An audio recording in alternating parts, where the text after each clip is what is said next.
In 1965, a team of scientists working at the Royal Institution in London made an exciting announcement. They'd finally managed to piece together the three-dimensional structure of lysozyme. And while it wasn't the first protein structure to be solved, that had been myoglobin just a few years earlier, it was the very first enzyme to yield up its secrets. The team was led by David Phillips, and he and his colleagues were to be even more delighted with what was to come.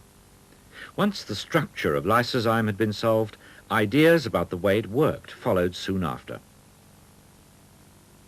Sir David Phillips is now head of the Laboratory of Molecular Biophysics at Oxford.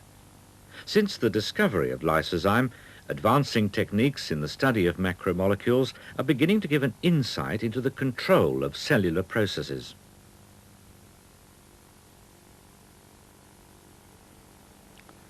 This model shows the polypeptide chain of lysozyme in an extended form. There are 129 amino acid residues in a sequence that's determined, of course, by the genetic information in the chromosomes. The sequence includes at least one of each of the 20 different kinds of amino acid residue, but in this model we've distinguished only two major classes: the polar amino acid residues with the side chains colored blue and the non-polar with the side chains colored yellow. The importance of this distinction is that it's the distribution of the polar and non-polar residues that determines how the molecule folds up in 3 dimensions. And we can see that more clearly in the model of the folded three-dimensional structure. Here you see that the non-polar side chains, colored yellow, are mostly inside the molecule. And this is because when such non-polar side chains are exposed to water, the water is to some extent ordered, and that's thermodynamically unfavorable. So they tend to clump together, protected from the water. They form sticky patches which aggregate in the middle of the molecule. The polar side chains, on the other hand, colored blue here, are distributed more on the surface of the molecule. Now this we can see even more clearly if we turn to look at the same molecule in a computer graphics representation. Here we see a line drawing of the lysozyme molecule in which the polypeptide chain is shown in green with lines connecting the amino acid residues. Only the polar side chains are shown to begin with, and they're colored blue here, and we can see that they are distributed mostly on the surface of the molecule. If we turn to the non-polar hydrophobic side chains, now we can see in the concentration of a blue patch in the middle that these side chains are concentrated at the center of the molecule, forming a non-polar hydrophobic core. But what about the polar groups on the main polypeptide chain? They're carrying partial electrical charges, and if they're to be buried in the middle of the molecule, some way has to be found of compensating those charges. That's achieved by the polypeptide chain folding in one of two regular structures. The first is the antiparallel beta-pleated sheet, which you see here coming to the right-hand side of the picture, colored in blue, in which the polar groups on the main polypeptide chain form regular hydrogen bonds compensating one another. The alternative regular structure is the alpha helix, and we see that colored blue now. In this structure, again, the polar groups on the main polypeptide chain form hydrogen bonds with one another, forming, in this case, a regular folded helical structure.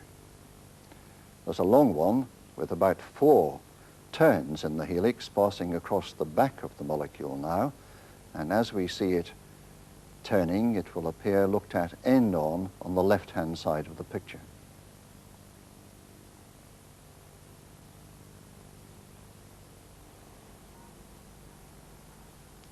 But a line drawing doesn't provide a very realistic picture of the molecule, since it makes it look a rather open, empty structure.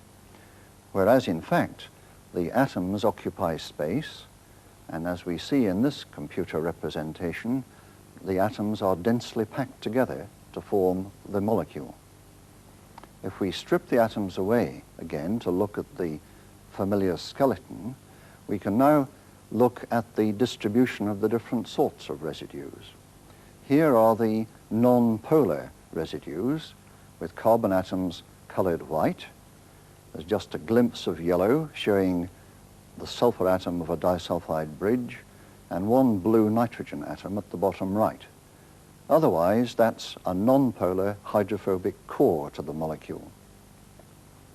The polar side chains are, as we've already seen, distributed on the surface of the molecule, as you see here, with the blue nitrogens and red oxygens together with their associated carbon atoms.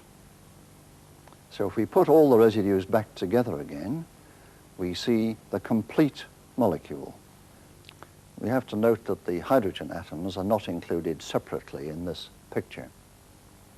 The most exciting feature of the molecule that's evident here is the deep groove in the top right-hand side of the picture, which corresponds to the active site of the enzyme.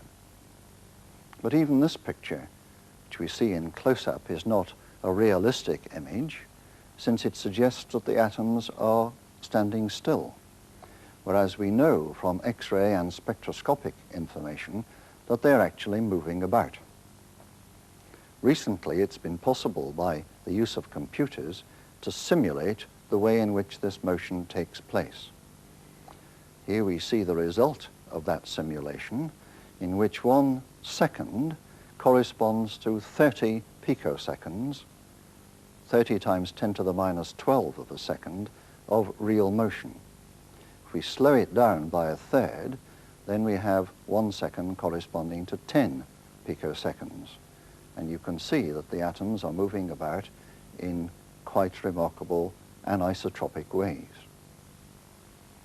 To do this calculation, one has to take into account the interaction between every atom and every other atom in the molecule, and the way in which they're moving, and to solve Newton's equations for their future movement. So that's a very difficult calculation which stresses modern computers to their limit. But it's providing a new category of information about molecules like this, which we now have to take into account in trying to understand even more deeply the origins of their biological and catalytic activity.